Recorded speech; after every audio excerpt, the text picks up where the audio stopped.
ગુજરાત રાજ્યની તમામ મોટાભાગની મહાનગરપાલિકામાં આવેલી રેલવેની પ્રિમાઇસીસ સામે જે વેરા બિલો સામે રેલવે વિભાગને વાંધો હતો, તેના સામે યુનિયન ઓફ ઇન્ડિયા દ્વારા સેન્ટ્રલ કચેરીઓ, ગવર્મેન્ટની જેટલી પણ કચેરીઓ છે તેની સામે સુપ્રીમ કોર્ટમાં દાવો દાખલ કરવામાં આવેલો હતો. આ દાવો ચાલી જતા આ ચુકાદો તમામ મહાનગરપાલિકાની તરફેણમાં આવેલો છે. તે મુજબ હવેથી તમામ મહાનગરપાલિકાઓ અને રેલવે વિભાગ સાથે MOU કરવાનું ચુકાદામાં ઉલ્લેખ છે. તે મુજબ વડોદરા મહાનગરપાલિકા દ્વારા પણ ઉલ્લેખ થયા મુજબ MOU કરવામાં આવેલું છે. તે મુજબ હવેથી વડોદરા મહાનગરપાલિકાને રેલવે દ્વારા વેરો ભરવાપાત્ર થાય છે.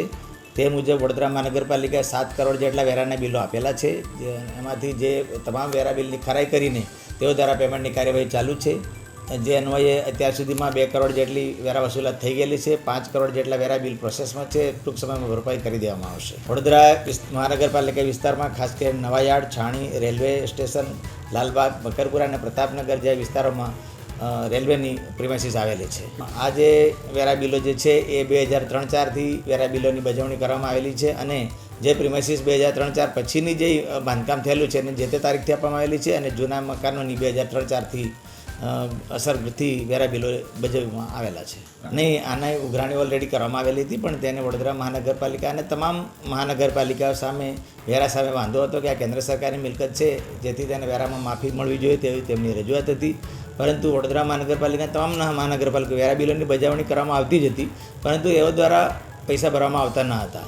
જે અંગે ચુકાદો કોર્પોરેશનની તરફેણમાં આવેલો છે અને હાલ તેઓ ભરવા માટે તૈયાર પણ છે. નહીં, આ અંગે તેઓ વડોદરા મહાનગરપાલિકાની સંપર્કમાં છે. તેઓ આ જે 5 કરોડ જેટલા વેરા બિલની જે પેમેન્ટની ચૂકવણીની પ્રોસેસમાં છે અને ટૂંક સમયમાં ભરપાઈ પણ કરી દેશે તેવી માહિતી છે. નહીં, આ જે સુપ્રીમ કોર્ટ છે એમાં જે ચુકાદો આવ્યો છે તેમાં ચોખ્ખું લખવામાં આવ્યું છે કે ભાઈ તમામ મહાનગરપાલિકા સાથે રેલવે MOU કરશે અને બંધન કરતા રહેશે કે તેઓ હવેથી નિયમિત પૈસા ભરી દેશે. તે મુજબનું MOU કરવામાં આવેલું છે.